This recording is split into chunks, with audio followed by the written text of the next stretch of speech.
Alors salut à tous, aujourd'hui on va parler adresse IP et on va parler également Cisco Packet Tracer, donc adresse IP donc de mascotte sous réseau et adresse IP qu'on va devoir associer à des machines.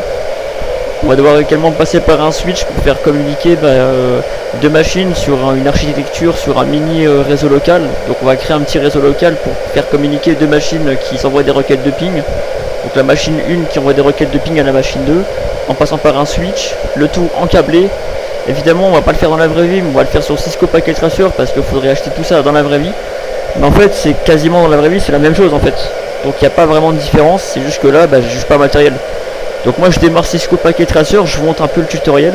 Donc c'est les bases donc en réseau, donc avoir les bases avec les adresses IP, les protocoles, donc tout ce qui va être protocole, port, donc adresse IP, donc pour rappel adresse IP c'est un numéro d'identification qui va être attribué à chaque machine pour permettre justement dans cet exemple là pour qu'elle permette de pouvoir qu'elle puisse communiquer entre elles, pour qu'on puisse également les géolocaliser, pour qu'elles puissent du coup échanger des paquets, communiquer entre elles avec des requêtes de ping via des requêtes ICMP pour diagnostiquer les problèmes de connectivité réseau, donc les problèmes de communication réseau. Voilà. Donc c'est un petit tutoriel pour les débutants. Donc voilà, moi je pars du principe que vous avez déjà installé Cisco Packet Tracer. Si c'est pas le cas, je vous invite à l'installer, ça prend vraiment 2 secondes. Voilà. Donc on va commencer par prendre 2 PC. Donc là je vais avoir le PC 1.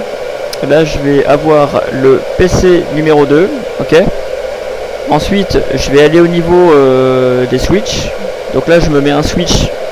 Donc je me mets un 2960 en guise de switch au milieu. Puis maintenant, pour que mes 2 PC puissent communiquer entre eux, on va déjà les relier via un câble internet. Donc là on a plusieurs types de câbles, voilà.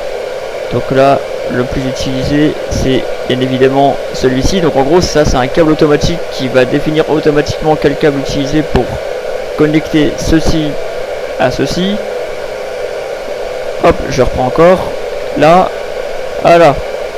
Ok, donc là j'ai mon switch qui va directement servir d'interlocuteur pour que mes 2 machines puissent communiquer.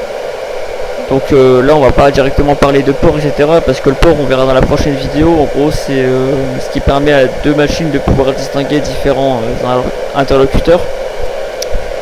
Maintenant sur mes 2 machines là je vais leur attribuer une adresse IP pour qu'elles puissent communiquer entre elles. Donc la machine 1 c'est celle-là. Je vais dans configuration, je vais dans Fast Internet 0. Donc là je vais tout simplement lui mettre une adresse IP, donc au choix, donc une adresse IP locale, toujours parce que c'est l'adresse IP locale de la machine qu'il faut. Donc c'est toujours automatiquement du 192.168, ça c'est pour toutes les adresses IP locales de toutes les machines. Donc 168.0.1 par exemple. Voilà, le masque de sous réseau c'est toujours celui-ci, il n'y a pas vraiment de changement là-dessus. Ce que j'ai fait là je vais le refaire également pour la deuxième machine que vous allez trouver juste ici, sauf qu'en fait là ça sera pas .1 mais .2. C'est un exemple tout bête.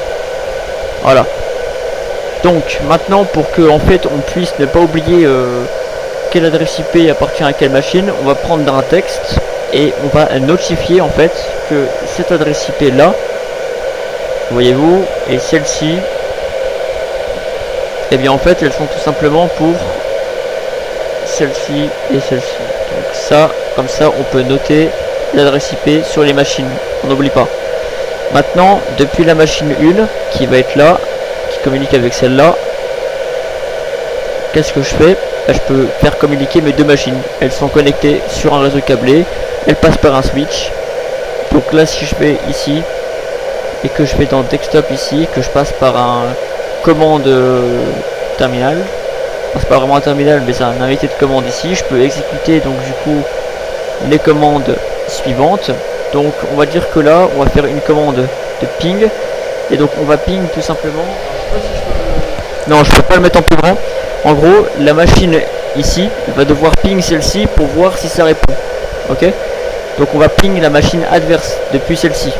Donc ça, là, et 2.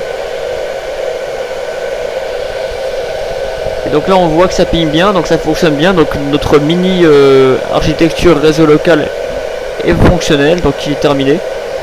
On fera un petit peu plus complexe dans la prochaine vidéo, mais voilà, c'est pour que vous voyez les bases avec Cisco Packet Tracer. Voilà, c'est tout.